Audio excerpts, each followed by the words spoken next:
The Galactic Military Academy floated in the darkness of space like a metal flower. Station Horizon was its name, and it was the largest military training center in the Allied Species Coalition. Every year, thousands of cadets from dozens of alien species came here to become soldiers. Only the best were accepted. Only the strongest survived the training. Was none of these things. At least, that was what everyone believed. She was a small woman from Earth born in a coastal city called. Her hair was black and straight, always tied in a simple ponytail. Her face was plain and forgettable. She spoke softly, moved quietly, and never drew attention to herself. In a class of 847 cadets, she was ranked 847th, dead last.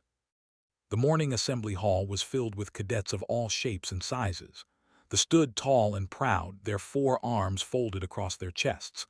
They had silver skin and eyes that glowed like stars. Their reflexes were 3 times faster than any human. They were even more impressive. They were massive reptilian warriors, each one standing over 2 meters tall. Their scales were thick as armor, and their strength was legendary. A single could lift a ground vehicle with one hand. And then there were the humans, small, soft, weak. Stood at the back of the formation, her eyes fixed on the floor. A cadet named walked past her and laughed. "Look at the little Earth creature," he said to his friends. "I wonder if she will cry during combat training today." His friends laughed, said nothing. She kept her eyes down and her face empty. Stood a few rows ahead of her. He was also human, a pilot cadet with sharp eyes and a proud stance. He heard words and his jaw tightened with anger, but he said nothing either. What could he say? They were not wrong. Humans were the weakest species in the coalition. Everyone knew this. Park stood next to. She was a medical cadet, smart and sharp-tongued. She glanced back at and shook her head. "I do not understand why she is even here," whispered Tu. "She fails every combat test. She barely passes the written exams. She is making all humans look bad." Sighed, "She is trying her best." "Her best is not good enough." The assembly ended and cadets moved to their training areas, walked alone as always. She passed through the metal corridors of the station, her footsteps silent on the floor. Other cadets rushed past her, eager to prove themselves. She moved slowly, like someone with nowhere important to be. Combat Training Room 7 was large and circular. The walls were lined with weapons of every kind: energy rifles, plasma blades, traditional swords from a dozen different worlds. In the center of the room, a combat ring was marked on the floor. Instructor stood at the edge of the ring. She was one of the few human officers at the academy. Her rank was commander, earned through 20 years of service and countless battles. Her face was, and her eyes were cold and calculating. She watched the cadets enter with an expression that revealed nothing. "Today we practice close combat," announced. "You will face each other in the ring. No weapons, no enhancements, only skill." The cadets formed a line. One by one they entered the ring to fight. They dominated every match. Their forearms gave them a massive advantage. They blocked attacks while striking at the same time. They used their strength to simply overpower their opponents. A single punch from a could break bones. His name was called. Her opponent was a female named Sira. Sira was young and arrogant, with a smile that suggested she already knew she had won. Stepped into the ring. She stood with her shoulders slightly hunched, her arms hanging loosely at her sides. She looked tired, unfocused, weak. "Begin," said. Sira moved like lightning. Her forearms struck in rapid succession. Left, right, upper left, lower right. The attacks were fast and precise, designed to overwhelm any opponent. Stumbled backward. She raised her arms to block, but she was too slow. Sira's fist connected with her stomach, gasped and fell to one knee. The watching cadets laughed, even looked away, embarrassed for his fellow human. Sira grabbed by the collar and lifted her up. "This is humanity's contribution to the coalition," she mocked. "A small creature that cannot even stand." She threw out of the ring, landed hard on the floor and did not get up for several seconds.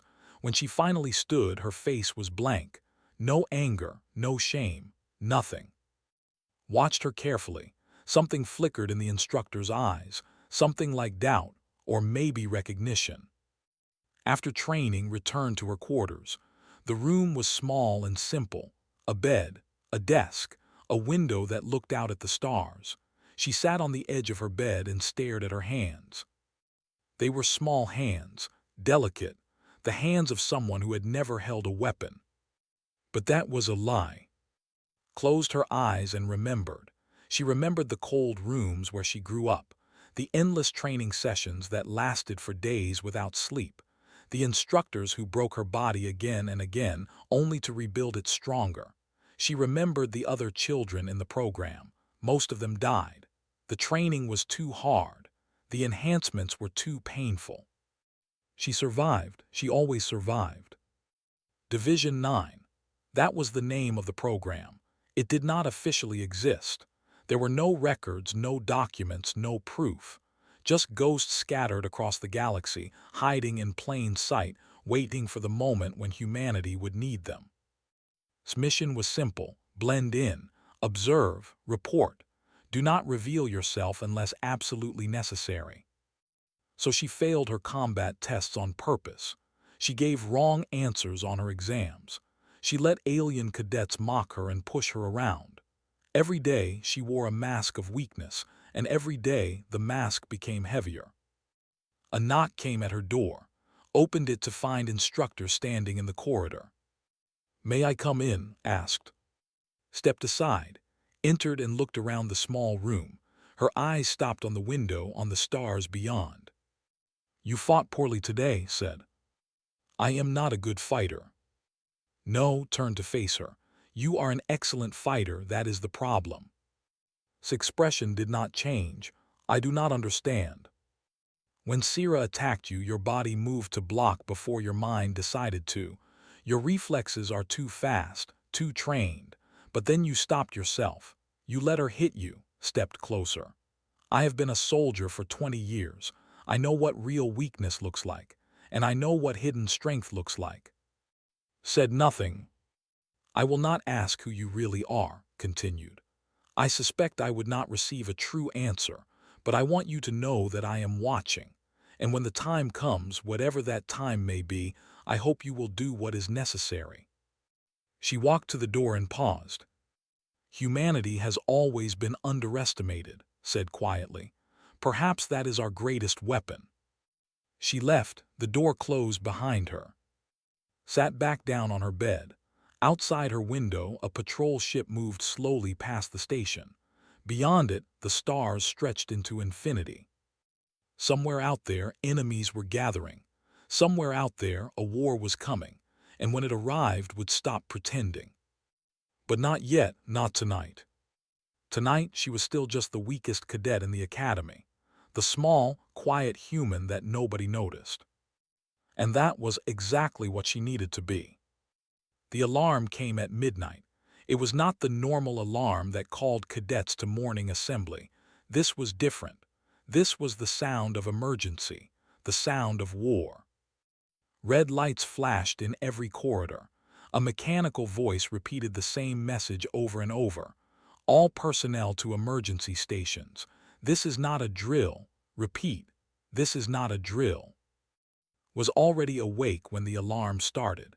She had felt something wrong in the hours before, a strange tension in the air, a feeling deep in her bones that she had learned to trust long ago. She was dressed and moving before most cadets had opened their eyes. The corridors were chaos. Cadets ran in every direction, their faces filled with fear and confusion. Some were still wearing their sleeping clothes. Others were crying. The alien species handled the panic differently. They moved with grim determination. They tried to maintain their dignity, but their glowing eyes flickered with uncertainty. Found in the crowd. His face was pale and his hands were shaking. "What is happening?" he asked. "Nobody knows anything."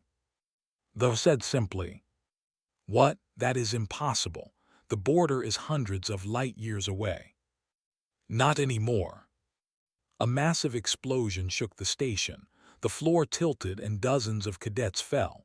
The lights went out for a moment, then came back in emergency mode. Half the brightness, half the hope. Instructor's voice came over the communication system. All cadets report to evacuation points. Senior instructors to defensive positions. The station is under direct attack. Repeat, we are under direct attack. Another explosion, closer this time, could feel the vibration in her teeth. We need to go, said. The evacuation point for our sector is training room 7. That is too far, we will not make it. Then what do we do? Look down the corridor. Through the smoke and flashing lights she could see movement, shadows that did not belong to any cadet or instructor, shapes that moved wrong, too fast, too smooth, like machines pretending to be alive. We find somewhere to hide, she said. Now. She grabbed his arm and pulled him into a side corridor.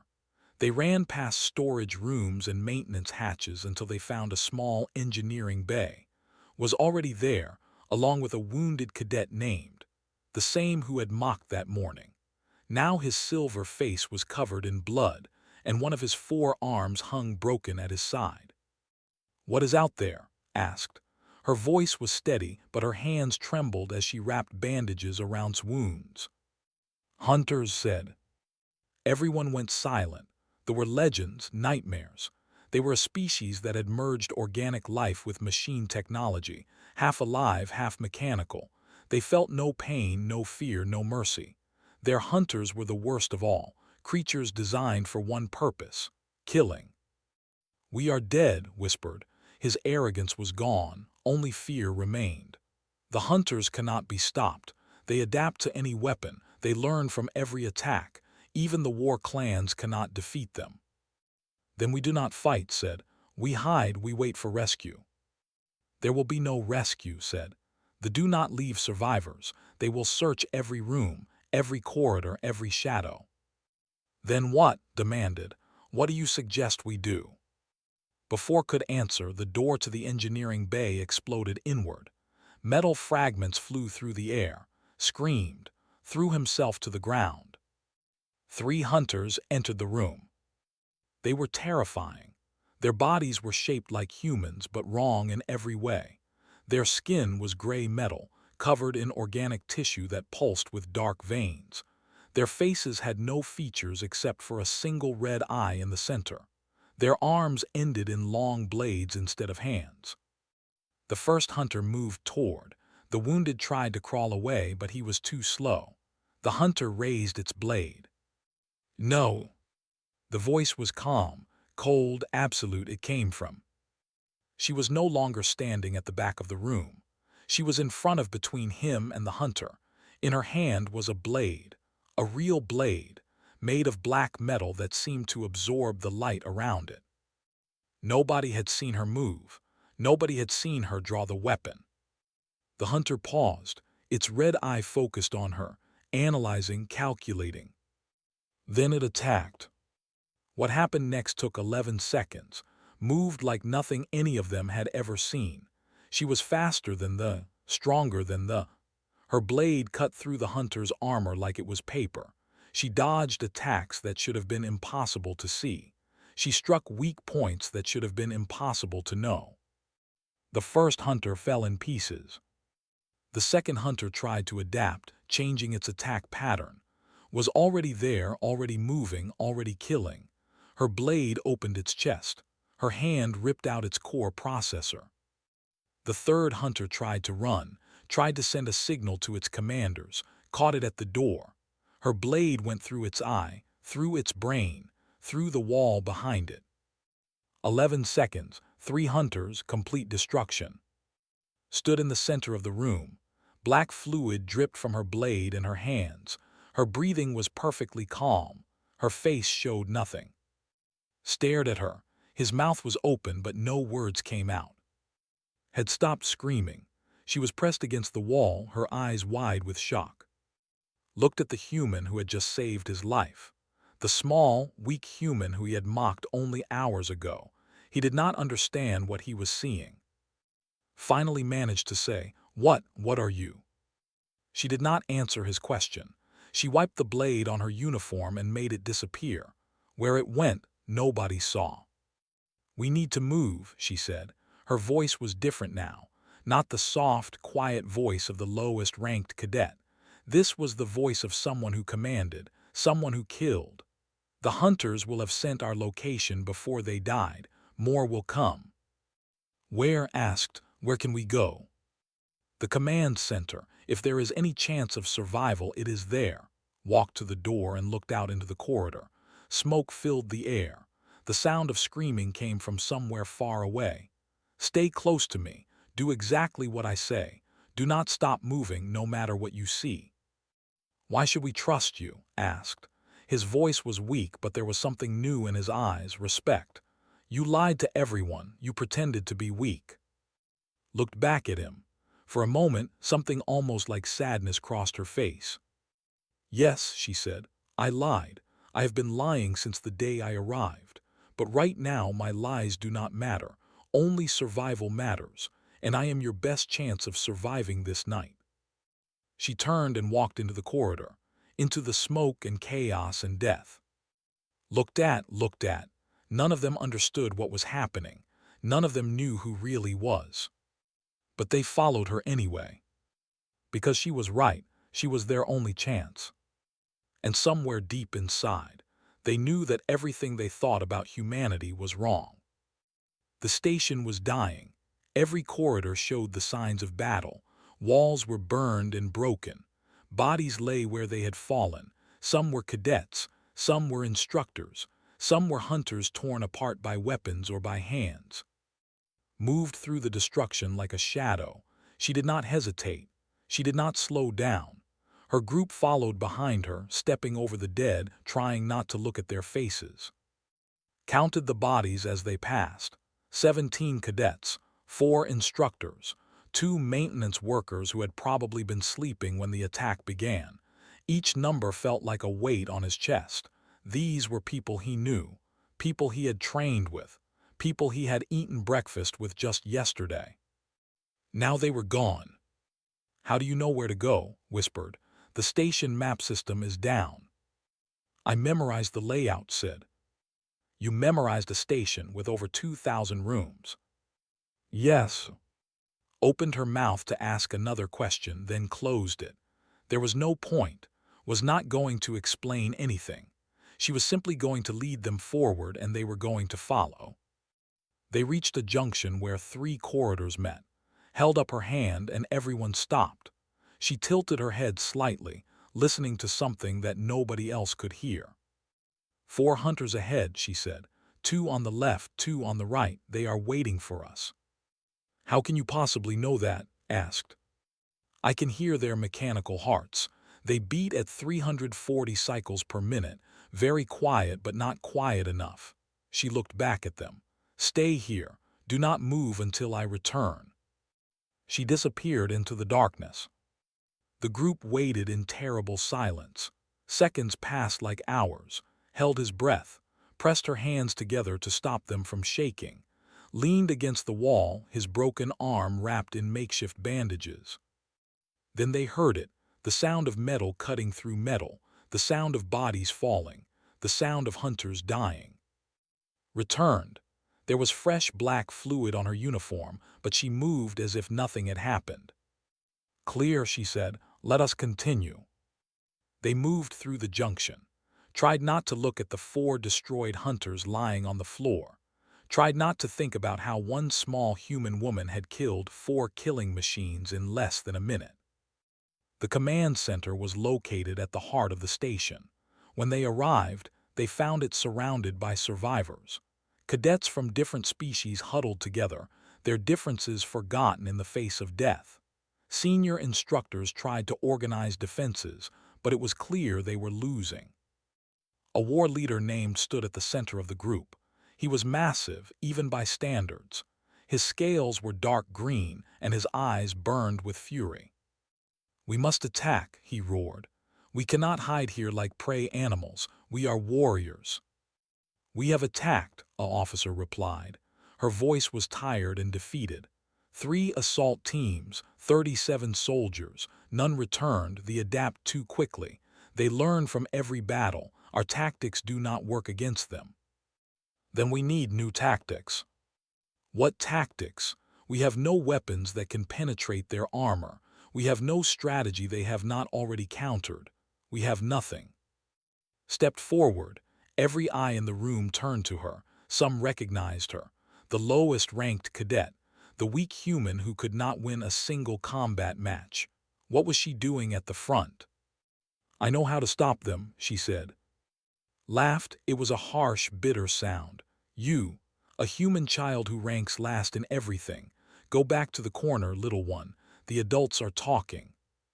3 hours ago there were 600 hunters on this station. Now there are approximately 400. I have killed 37 of them myself." His voice did not change. It remained calm and cold. "How many have you killed, war leader?" The room went silent. His laughter died in his throat. He stared at the small human woman who spoke to him without fear. "You lie," he said, but his voice was uncertain. "Check the security recordings. Sector 7, Junction 9, Maintenance Tunnel 4, Engineering Bay 12. She listed the locations without hesitation.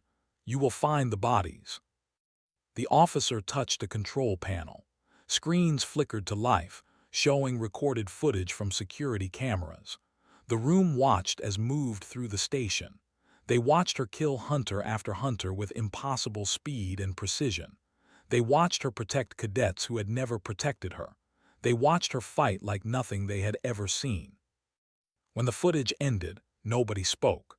The war leader looked at with new eyes. The officer's mouth hung open. Even the other humans in the room stared at their fellow species member in disbelief. "Who are you?" finally asked. His voice was quiet now, respectful. "My name is. I am a soldier of Earth's Strategic Defense Directorate, Division 9, and I am here to help you survive." She walked to the tactical display at the center of the room. Her fingers moved across the controls, bringing up maps and data that nobody else knew how to access. "They have a weakness," she said. "Their greatest strength is adaptation. They learn from every encounter, but learning takes time. Processing takes energy. If we attack them from multiple directions simultaneously, with different weapons and different tactics, we can overwhelm their processing capacity." "That is impossible," the officer said. "We do not have enough soldiers. We do not have enough weapons."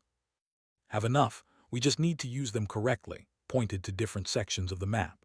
"They will attack from the front, direct assault, heavy weapons, force them to focus their adaptation on strength and armor." She moved to another section.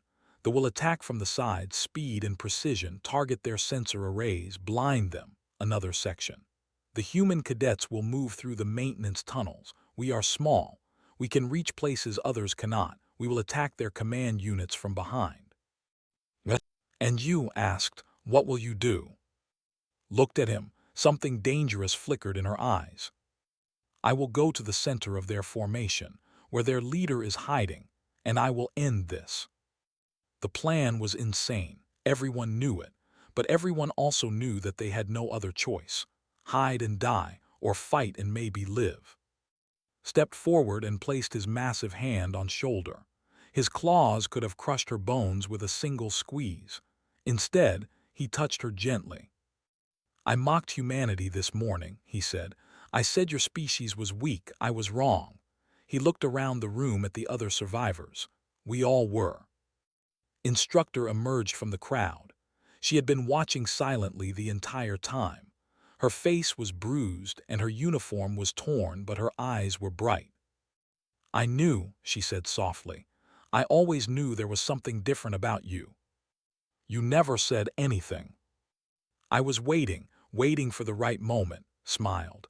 It was a small smile, but it held a universe of meaning. "I think this is the moment." Nodded. She turned back to the tactical display and began giving orders. Warriors moved to their positions. Soldiers checked their weapons. Human cadets prepared for a fight that should have been impossible. Stood near the back watching everything. He had known for 8 months. He had trained beside her.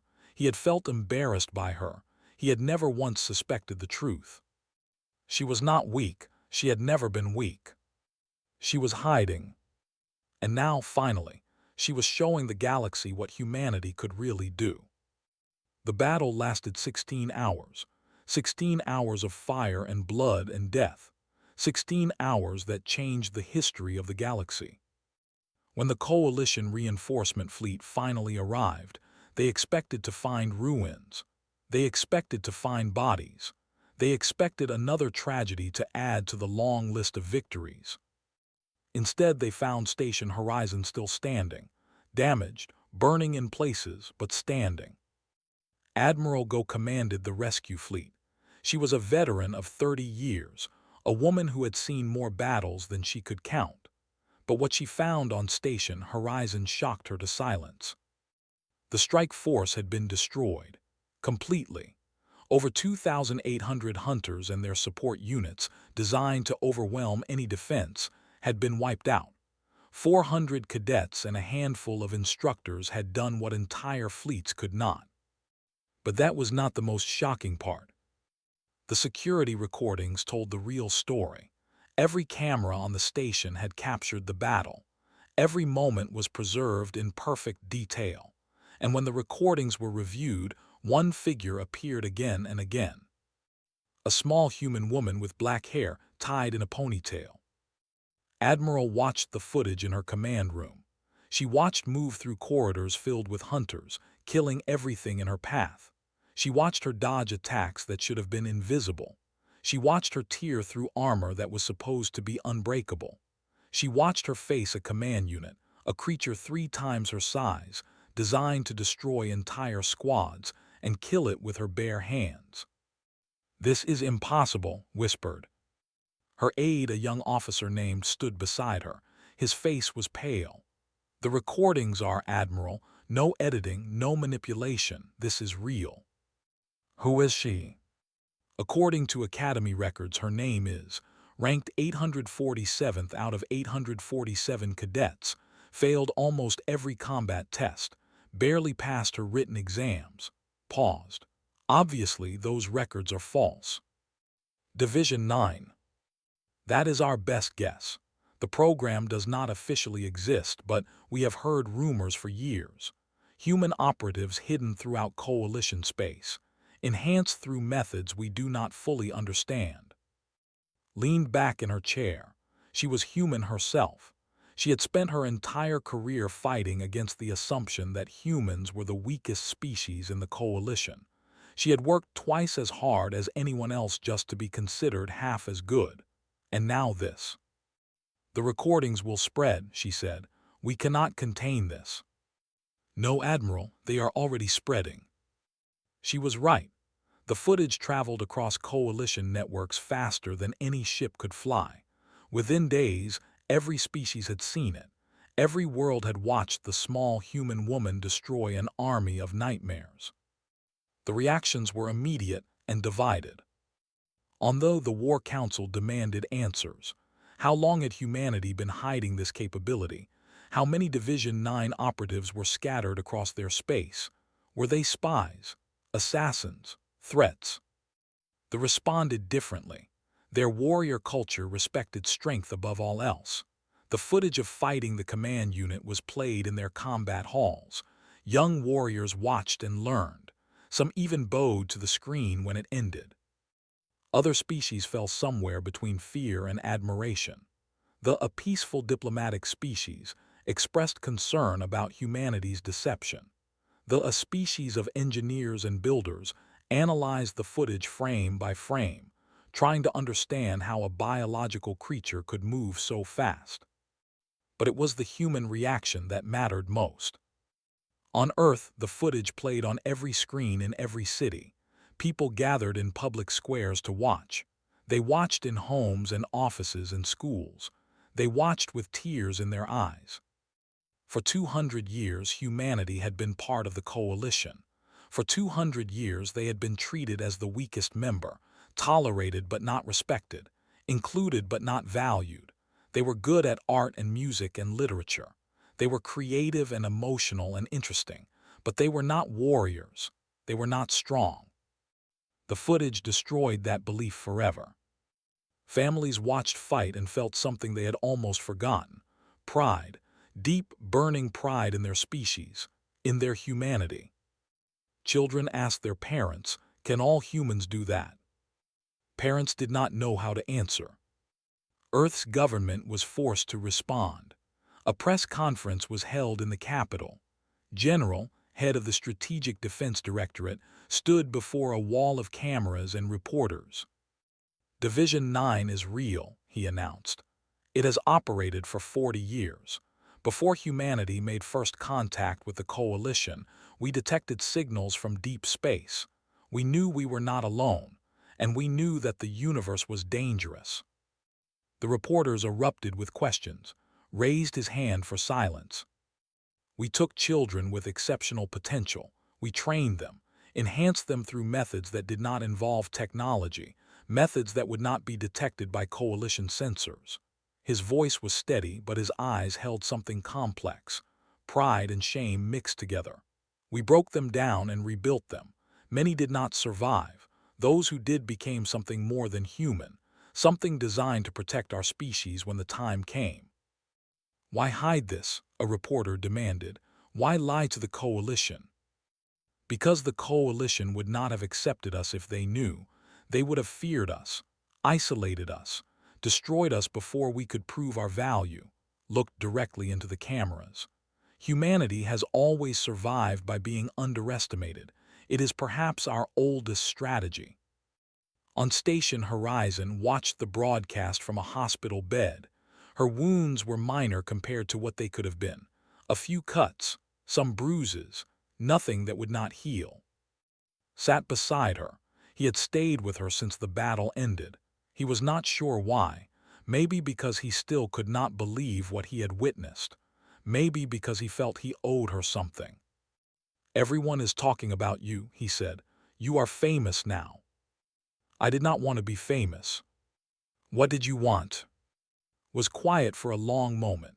She watched General speaking on the screen, watched him explain the program that had created her, watched him justify the pain and death and sacrifice that had made her what she was. "I wanted to protect people," she finally said. "That is all I ever wanted. Division 9 taught us many things. They taught us to fight, to kill, to survive. But they also taught us why we were fighting, not for glory, not for power, for the people who could not fight for themselves." She looked at, her eyes were different now. Not the empty eyes of the lowest-ranked cadet, not the cold eyes of the killer, something softer, something human. "When I was a child, they told us that we were weapons, tools to be used and discarded. But our instructor, a woman who later died during training, told me something else. She said that being strong does not mean having no feelings. It means choosing to protect those feelings, in yourself and in others." Did not know what to say. He had thought he understood war. He had thought he understood strength. He was wrong. "What happens now?" he asked. On the screen, reporters were asking the same question. What happens now? How does this change humanity's relationship with the coalition? How does this change everything? Watched the questions but did not listen to the answers. She already knew what came next. "Now," she said, "we stop hiding, all of us, the whole of humanity." Outside the hospital window, coalition ships filled the sky. Ships from dozens of species, all of them looking at humanity differently now, some with fear, some with respect, some with both. The galaxy was watching, and humanity was finally ready to be seen. The Coalition High Council chamber was the largest room in known space. It floated at the center of the Coalition Capital Station, a sphere of perfect white light where representatives of 47 species gathered to decide the fate of the galaxy. Stood alone in the center of that sphere. The representatives surrounded her in rising circles of seats, diplomats with their forearms folded in judgment, war leaders with their reptilian eyes fixed on her every movement, peacemakers who whispered to each other in their musical language, species of every shape and color and form, all of them focused on one small human woman. The High Speaker, a elder named, addressed her from the highest seat. "Of Earth," his voice echoed through the chamber, "you stand before this council to answer for your species. Humanity has deceived the Coalition for 40 years. You have hidden warriors among us. You have lied about your true capabilities. You have placed operatives in sensitive positions throughout our space. What do you say in your defense?" Looked up at the High Speaker. She did not look afraid. She did not look ashamed. She simply looked like what she was, a soldier standing before judgment. "Everything you have said is true," she replied. "Humanity lied. We hid our strength. We pretended to be weak while placing operatives across Coalition space." Her voice carried clearly through the chamber. "And I would do it all again." Murmurs rippled through the council. Some representatives shifted uncomfortably. Others leaned forward with interest. "You admit to deception and express no regret?" asked. "I express no regret because our deception was necessary," turned slowly, looking at the representatives surrounding her. "When humanity first made contact with the Coalition, we were given a simple message: join us or be destroyed. We were told that the galaxy was dangerous, that species who could not defend themselves were conquered or eliminated. That strength was the only currency that mattered." She paused to let her words settle. "We believed you. We looked at our small world and our weak bodies, and we believed that we could never match the other species of the Coalition. So we made a choice. We would hide our strength until we were ready to reveal it, until the moment when humanity needed to prove that we belonged among the stars." "You could have trusted us," a representative said. Her voice was gentle, almost sad. "We are an alliance. We share resources, we share knowledge, we share protection." "With respect, Ambassador, you share those things with species you consider valuable, species you consider dangerous. Humanity was neither. We were tolerated because we were creative, because we made beautiful art and wrote interesting stories and thought in ways that other species found amusing." His voice hardened slightly. "We were pets. Useful pets, perhaps, but pets nonetheless." The chamber erupted in protests. Representatives shouted objections. The High Speaker called for order. A war leader named rose from his seat. He was one of the oldest warriors in the Coalition, covered in scars from a lifetime of battles. "I will speak," he said, and his voice silenced the chamber. Even the High Speaker deferred to him. Descended from his seat and walked toward. He was 3 times her size. His claws could tear through ship armor. He stopped just a few meters from her and looked down. "I have fought for 60 years," he said. "I have lost brothers, sons, daughters. I have watched entire worlds burn because we could not stop them." He paused. "And then I watched a human woman alone destroy what my warriors could not." He turned to address the council. "I do not care about deception. I do not care about hidden programs or secret operatives. I care about one thing: victory. And this human has shown me that humanity can bring victory." He looked back at. "The clans formally acknowledge humanity as equal warriors. Whatever judgment this council decides, they will stand with Earth." The chamber fell silent. They were the greatest warriors in the Coalition. Their acknowledgement meant more than any political vote. Leaned forward. "War leader you cannot simply ignore." "I can, and I do," returned to his seat. His message was clear. The discussion about punishment was over. One by one, other species began to speak. Some expressed anger about humanity's deception. Others expressed fear about what else humans might be hiding. But more and more voices spoke in support. An admiral described how tactics had saved 400 lives on Station Horizon. An engineer explained that human strategic thinking had finally given them methods to counter adaptation. A philosopher wondered aloud if humanity's deception was really so different from the survival strategies every species used. After hours of debate, the High Speaker called for a final vote. The question was simple: would humanity face sanctions for their deception, Or would they be accepted as full and equal partners in the coalition? The vote was not close. 41 species voted in favor of humanity. Only 6 voted for sanctions. Announced the result with visible displeasure. The Coalition High Council has decided humanity will face no punishment. Instead, we formally invite Earth's Strategic Defense Directorate to share their training methods and tactical knowledge with coalition forces. Division 9 operatives will be integrated into our command structure. He paused. May the ancestors forgive us if this decision proves unwise. Bowed slightly. Thank you, High Speaker. Humanity will not betray your trust. You already have, replied. See that you do not do so again. The council session ended. Representatives filed out of the chamber, many of them stopping to look at as they passed. Some looked at her with new respect. Some looked at her with lingering suspicion. All looked at her differently than they had looked at any human before. Instructor was waiting outside the chamber. She had been promoted to general during the war.